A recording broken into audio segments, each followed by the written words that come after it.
ಎಲ್ಲರಿಗೂ ನಮಸ್ತೆ. Welcome back to my channel. Hope ಎಲ್ಲರೂ ಚೆನ್ನಾಗಿದ್ದೀರಾ ಅಂತ ಭಾವಿಸ್ತಾ ಇಂದು ಹೋಳಿ ಹುಣ್ಣಿಮೆ ಇದೆ, ಫುಲ್ ಮೂನ್ ಡೇ. ಯಾರೆಲ್ಲ ತಮ್ಮ ರಿಲೇಶನ್ಶಿಪ್ ಸ್ಟ್ರಾಂಗ್ ಆಗಬೇಕು, ಇನ್ ಕೇಸ್ ನೋ ಕಾಂಟ್ಯಾಕ್ಟ್ ಅಲ್ಲಿದ್ರೆ ಕಾಂಟ್ಯಾಕ್ಟ್ ಬರಬೇಕು, ನನ್ನ ಪ್ರೀತಿ ಮಾತನ್ನ ಕೇಳ್ಕೋಬೇಕು, ನನ್ನ ಪ್ರೀತಿನ ಅಕ್ಸೆಪ್ಟ್ ಮಾಡಬೇಕು, ಸಿಂಗಲ್ಸ್ ಆಗಿರೋರು ಅವರ ನನ್ನ ಜೊತೆ ಕನೆಕ್ಟ್ ಆಗಬೇಕು, ಬೇಗ ಒಳ್ಳೆ ಬಾಂಡ್ ಆಗಬೇಕು. ನಿಮ್ಮ ಲೈಫಲ್ಲಿ ಯಾವುದೇ ಡಿಸೈರ್ಸ್, ಆಸೆ, ಕನಸು ಇರಲಿ, ಇವತ್ತು ನೈಟ್ ರಾತ್ರಿ ಫುಲ್ ಮೂನ್ ಹುಣ್ಣಿಮೆ ಚಂದ್ರ ಕಾಣಿಸ್ದಾಗ 5-10 ಮಿನಿಟ್ಸ್ ಮೆಡಿಟೇಟ್ ಮಾಡಿ.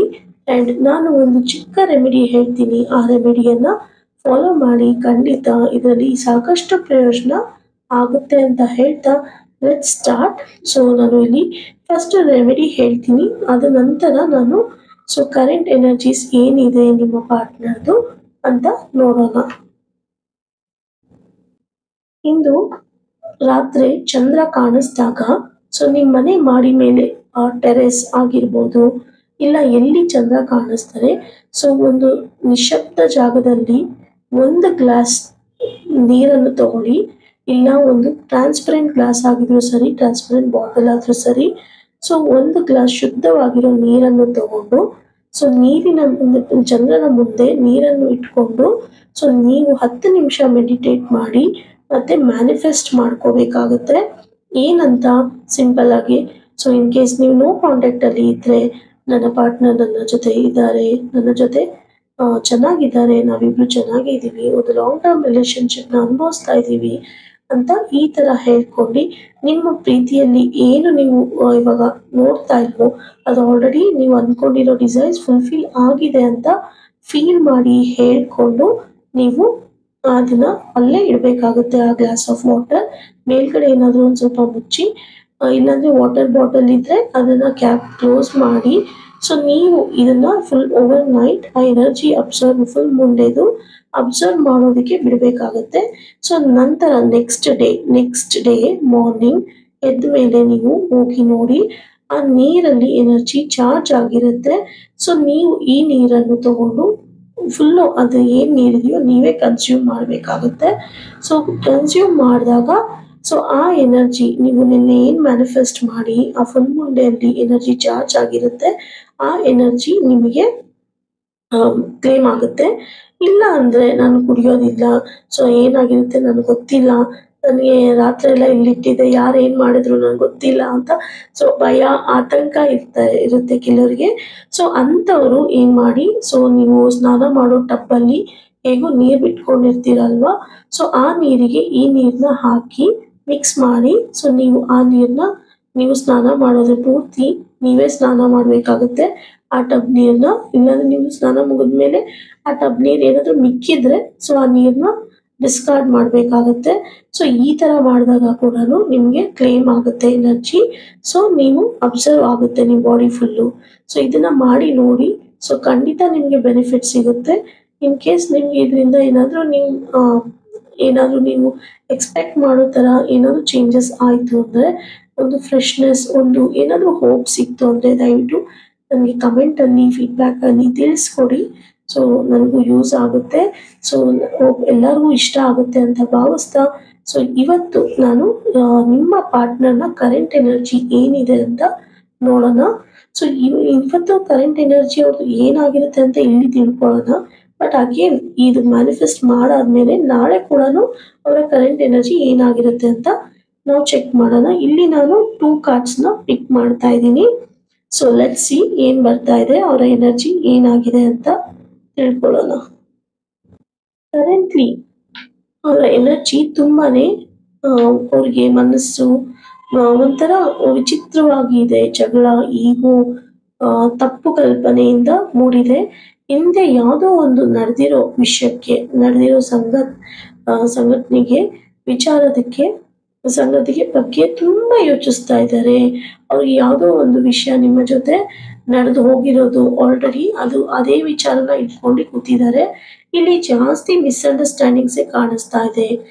ಈ ಮಿಸ್ಅಂಡರ್ಸ್ಟ್ಯಾಂಡಿಂಗ್ಸ್ ನಿಮ್ಮಿಬ್ಬರಿಂದ ಡೈರೆಕ್ಟ್ ಆಗಿ ಆಗಿರೋದು, ಇಲ್ವಾ ಯಾರೋ ಬೇರೆಯವರು ಇನ್ಫ್ಲೂಯೆನ್ಸ್ ಮಾಡಿ ಅವ್ರ ತಲೆ ಕೆಡಿಸಿ ನೀವು ಒಳ್ಳೆಯವರಾಗಿದ್ರು ನಿಮ್ಮ ಬಗ್ಗೆ ನೆಗೆಟಿವ್ ಆಗಿ ಪ್ರಚೋದನೆ ಮಾಡಿ ಅವರು ಈ ಥರ ಆಗಿದೆಯೋ, ಇಲ್ಲ ಯಾವುದೋ ಒಂದು ನೀವು ಏನೋ ಮಾಡಕ್ ಹೋಗಿ ಏನೋ ಆಗಿ ಅವ್ರಿಗೆ ತಪ್ಪು ಕಲ್ಪನೆ ಆಗಿದೆಯೋ ಗೊತ್ತಿಲ್ಲ.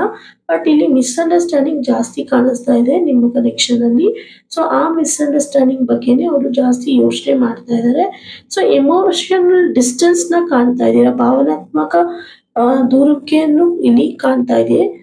ಸೊ ಅವರಿಗೆ ತುಂಬಾನೇ ಎಮೋಷನಲ್ ಡಿಸ್ಟೆನ್ಸ್ ಇಲ್ಲಿ ಕಾಣಿಸ್ತಿದೆ. ಅದ್ರ ಜೊತೆ ಭಯ ಅಥವಾ ಅಹಂಕಾರ ಇದು ಇದೆ, ಅವರಿಗೆ ತುಂಬಾ ಭಯನೂ ಇದೆ ಅಥವಾ ಇಲ್ಲಾಂದ್ರೆ ಅಹಂಕಾರ ಜಾಸ್ತಿ ಇದೆ. ಅದರಿಂದ ಅವರು ಟ್ರೂ ಫೀಲಿಂಗ್ಸ್ ನ ತೋರಿಸ್ಕೊಳಕ್ಕೆ ಆಗ್ತಾ ಇಲ್ಲ. ಸೊ ಈ ಕನೆಕ್ಷನ್ ಅಲ್ಲಿ ನಿಮ್ಮನ್ನ ಅವರು ಸತ್ಯದ ಪರಿಸ್ಥಿತಿಯಲ್ಲಿ ಅರ್ಥ ಮಾಡ್ಕೊಳ್ತಾ ಇಲ್ಲ. ಸೊ ನೀವ್ ಎಷ್ಟೇ ಪ್ರಯತ್ನ ಪಟ್ರು, ನೀವೇನೇ ಮಾಡಿದ್ರು, ಎಷ್ಟೇ ಅವ್ರನ್ನ ರೀಚ್ ಔಟ್ ಆಗೋದಕ್ಕೆ ಟ್ರೈ ಮಾಡಿದ್ರು ಕೂಡ ಅವರು ಕನೆಕ್ಟ್ ಆಗೋದಿಕ್ಕೆ ಅವರು ಪಾಸಿಬಲ್ ಇಲ್ಲ. ಸೊ ಅವ್ರ ಮನ್ಸಲ್ಲಿ ಅವ್ರ ತಲೆಯಲ್ಲಿ ಕುತ್ಕೊಂಡ್ಬಿಟ್ಟಿದೆ ಮಿಸ್ಅಂಡರ್ಸ್ಟ್ಯಾಂಡಿಂಗು, ಈಗೋ ತುಂಬಾ ಜಾಸ್ತಿ ಇದೆ. ನೀವು ಹೋದ್ರು ನಿಮ್ಗೆ ತುಂಬಾನೇ ಹರ್ಟ್ ಮಾಡೋಂತ ಸಿಚುವೇಶನ್ ತಗೊಳ್ತೀರಾ ನೀವು. ಅವರ ತಲೆಗೆ ಏನ್ ತೋಚುತ್ತೋ ಅದನ್ನೇ ಮಾಡ್ತಾ ಇದ್ದಾರೆ. ಮುಂದೆ ಮೇ ಬಿ ಅವರು ಚೇಂಜ್ ಆಗ್ಬೋದು. ಸೊ ಬಟ್ ಇವಾಗ ಸ್ವಲ್ಪ ನೀವು ಅವ್ರಿಗೆ ಸಮಯವನ್ನು ಕೊಡ್ಬೇಕಾಗತ್ತೆ. ಸೊ ಅವ್ರಿಗೆ ಏನಂತಂದ್ರೆ ಅವ್ರಿಗೆ ಮನ್ಸಲ್ಲಿ ಏನ್ ಪ್ರಾಸೆಸ್ ಆಗ್ತಾ ಇದೆ ಅಲ್ಲ, ಅದನ್ನ ಅವ್ರ ಪಾಡಿಗೆ ಅವ್ರಿಗೆ ಬಿಟ್ಬಿಡ್ಬೇಕಾಗುತ್ತೆ. ಸೊ ಏನ್ ಇದೆಯೋ ಅದನ್ನ ಅವರೇ ಅರ್ಥ ಮಾಡ್ಕೊಂಡು ಪ್ರಾಸೆಸ್ ಮಾಡಿ ರಿಯಲೈಸ್ ಆಗೋದಕ್ಕೆ ಸ್ವಲ್ಪ ಸಮಯವಂತೂ ಕೊಡ್ಬೇಕಾಗುತ್ತೆ. ಏನಕ್ಕಂದ್ರೆ ಇದು ನೀವು ಹೇಳಿದ್ರೆ ಅದು ಸರಿ ಹೋಗಲ್ಲ, ಆ ಮಿಸ್ಅಂಡರ್ಸ್ಟ್ಯಾಂಡಿಂಗ್ ಚೇಂಜಸ್ ಆಗಲ್ಲ. ಸೊ ಅವ್ರಿಗೆ ಏನ್ ನೀವು ಕುತ್ಕೊಂಡು ಮಾತಾಡ್ತಿರೋ ಅದನ್ನು ಮಾಡಿ ನೋಡಿ, ಪ್ರಯತ್ನ ಪಡಿ. ಆದ್ರೆ ಅವರು ಚೇಂಜ್ ಆಗಲ್ಲ ಅನ್ನೋದಾದ್ರೆ ಅವ್ರ ಪಾಡಿಗೆ ಅವ್ರನ್ನ ಸ್ವಲ್ಪ ದಿವಸ ಬಿಟ್ಬಿಡಿ, ಅವರು ಖಂಡಿತ ಚೇಂಜ್ ಆಗ್ತಾರೆ. ಮುಂದೆ ಮೇ ಬಿ ಅವರು ಇನ್ನು ವೇಟ್ ಮಾಡಿ ಪ್ಲಾನ್ ಮಾಡ್ತಾರೆ. ಬೇರೆ ತರ ಏನಾದ್ರೂ ಆಗಿರ್ಬೋದು ಅಂತ ಫ್ಯೂಚರ್ ಅಲ್ಲಿ ರಿಯಲೈಸ್ ಮಾಡ್ಕೊಳ್ತಾರೆ. ನಾನು ಹೇಳ್ದಂಗೆ ನೋಡಿ, ಸೆಕೆಂಡ್ ಕಾರ್ಡ್ ಅಲ್ಲಿ ಕೂಡ ಅವ್ರಿಗೆ ಸ್ವಲ್ಪ ಸಮಯ ಬೇಕಿದೆ. ಇಲ್ಲಿ ಅವರು ಕನ್ಫ್ಯೂಷನ್ಸ್ ಇಂದ ಆಚೆ ಬಂದು ನಿರ್ಧಾರಕ್ಕೆ ಬರ್ತಾರೆ ನಿಮ್ಮ ರಿಲೇಶನ್ಶಿಪ್ ಅಲ್ಲಿ, ನಿಮ್ಮ ಕನೆಕ್ಷನ್ ಅಲ್ಲಿ. ಸೊ ಆದ್ರೆ ಅವ್ರಿಗೆ ಏನೀಗ ಕನ್ಫ್ಯೂಷನ್ ಆಗ್ತಿದೆ ಅದನ್ನ ಅವರು ಚೇಂಜ್ ಮಾಡ್ಕೊಳ್ಳೋಕೆ ಸ್ವಲ್ಪ ಟೈಮ್ ತಗೊಂತಾರೆ. ಟೈಮ್ ತಗೊಂಡು ಅದರಿಂದ ಆಚೆ ಬಂದು ಸೊ ಇಲ್ಲಿ ಒಂದು ನಿರ್ಧಾರಕ್ಕೆ ಬರ್ತಾರೆ. ಸೊ ಯಾವ ನಿರ್ಧಾರಕ್ಕೆ ಬರ್ತಾರೆ ಅಂದ್ರೆ, ನಿಮ್ಮ ರಿಲೇಶನ್ಶಿಪ್ ನ ಮುಂದರಿಸ್ಬೇಕಾ ಅಥವಾ ಕೈ ಬಿಡ್ಬೇಕಾ ಅಂತ ಯೋಚನೆ ಮಾಡ್ತಾರೆ. ಇಲ್ಲಿ ಅವರು ಒಂದ್ಸತಿ ಅದರಿಂದ ಆಚೆ ಬಂದ್ಮೇಲೆ ಸೊ ಕ್ಲಿಯರ್ ಮೈಂಡ್ ಸೆಟ್ ಅಲ್ಲಿ ಕೂತ್ಕೊಂಡು ಯೋಚನೆ ಮಾಡ್ತಾರೆ. ಸೊ ಅವಾಗ ಅವರು ಡಿಸೈಡ್ ಮಾಡ್ತಾರೆ. ಸೊ ಅಲ್ಲಿವರೆಗೂ ನೀವು ಪೇಷನ್ಸ್ ಇಂದ ಕಾಯ್ಬೇಕಾಗುತ್ತೆ. ಸದ್ಯಕ್ಕೆ ನಿಮ್ಮ ಪಾರ್ಟ್ನರ್ ಫಿಸಿಕಲ್ और ಎಮೋಷನಲ್ ಡಿಸ್ಟೆನ್ಸ್ ನ ಹೊಂದಿರ್ಬೋದು, ಆದ್ರೆ ಅವರು ನಿಮ್ಮನ್ನ ಗಮನಿಸ್ತಾ ಇದ್ದಾರೆ. ಸೊ ನೀವೇನ್ ಮಾಡ್ತಾ ಇದ್ದೀರಾ, ಏನ್ ಮಾಡ್ತಾ ಇಲ್ಲ ಎಲ್ಲಾನು ನೋಡ್ತಾ ಇದ್ದಾರೆ. ನಿಮ್ ಜೊತೆ ಎಮೋಷನಲ್ ಡಿಸ್ಟೆನ್ಸ್ ಅಲ್ಲೂ ಇರ್ಬೋದು. ಅವ್ರಿಗೆ ರಿಪೋರ್ಟ್ ಮಾಡುವಂತ ವ್ಯಕ್ತಿಗಳು ತುಂಬಾ ಜನ ಇದ್ದಾರೆ ಅಂತ ಹೇಳೋದಕ್ಕೆ ಇಷ್ಟಪಡ್ತೀನಿ. ಸೊ ನಿಮ್ಮನ್ನ ದೂರದಿಂದನೇ ನಿಂತು ಅಬ್ಸರ್ವ್ ಮಾಡ್ತಾ ಇದ್ದಾರೆ. ನೀವು ಎಷ್ಟು ಅವ್ರಿಗೆ ನ್ಯಾಯವಾಗಿದ್ದೀರಾ, ಲಾಯಲ್ ಆಗಿದ್ದೀರಾ ಅಂತ ಟೆಸ್ಟ್ ಮಾಡ್ತಾ ಇದ್ದಾರೆ. ಸೊ ಇದು ಇವತ್ತಿನ ಎನರ್ಜಿ ಆಗಿರುತ್ತೆ.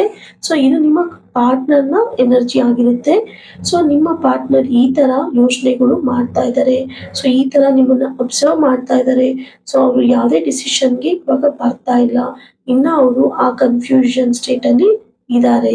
ಸೊ ನೀವು ಸ್ವಲ್ಪ ಅವ್ರಿಗೆ ಟೈಮ್ ಕೊಡ್ಬೇಕಾಗುತ್ತೆ. ಟೈಮ್ ಕೊಟ್ಟಾಗ ಖಂಡಿತ ಅವರು ವಾಪಸ್ ಬರ್ತಾರೆ. ಬಂದಾಗ ನಿಮ್ಮ ಜೊತೆ ಇರ್ಬೇಕಾ ಇರ್ಬಾರ್ದಾ ಅಂತ ಕ್ಲಾರಿಟಿನೂ ನಿಮ್ಗೆ ಕೊಡ್ತಾರೆ. ಅದು ಏನೇ ಹರ್ಟ್ ಆಗಿರ್ಬೋದು, ಕಾನ್ಫ್ಲಿಕ್ಟ್ ಆಗಿರ್ಬೋದು, ಅನ್ಶೋರ್ ಆಗಿರ್ಬೋದು, ಅವರು ನಿಮ್ಮ ಜೊತೆ ಫ್ಯೂಚರ್ ಬಗ್ಗೆ ಯೋಚನೆ ಮಾಡ್ತಾರೆ. ಸೊ ಸ್ವಲ್ಪ ಟೈಮ್ ಬೇಕಾಗುತ್ತೆ ಇದನ್ನೆಲ್ಲ ಓವರ್ಕಮ್ ಮಾಡೋದಕ್ಕೆ. ಅವರು ಇನ್ನರ್ ಸ್ಟ್ರಗಲ್ಸ್ ಏನ್ ಮಾಡ್ತಾ ಇದ್ದಾರೆ ಫಸ್ಟ್ ಅದನ್ನ ಅವರು ಹೀಲ್ ಮಾಡ್ಕೋಬೇಕಾಗಿದೆ. ಆ ಇನ್ನರ್ ಸ್ಟ್ರಗಲ್ ಇಂದ ಓವರ್ಕಮ್ ಮಾಡ್ಬೇಕಾಗಿದೆ, ಅದರಿಂದ ಆಚೆ ಬರ್ಬೇಕಾಗಿದೆ. ಅವಾಗ ಮಾತ್ರ ಅವರು ನಿಮ್ಗೆ ಒಂದು ಕಮಿಟ್ಮೆಂಟ್ ಕೊಡೋದಕ್ಕೆ ಸಾಧ್ಯ ಆಗುತ್ತೆ ಅಂತ ಹೇಳ್ತಾ, ಮತ್ತೆ ನಾನು ನೆಕ್ಸ್ಟ್ ವಿಡಿಯೋದಲ್ಲಿ ಈ ಹುಣ್ಣಿಮೆಯ ಕಳೆದ ನಂತರ ಅವರ ಎನರ್ಜೀಸ್ ಏನಾಗಿದೆ ಅಂತ ತಿಳಿಸ್ಕೊಡ್ತೀನಿ.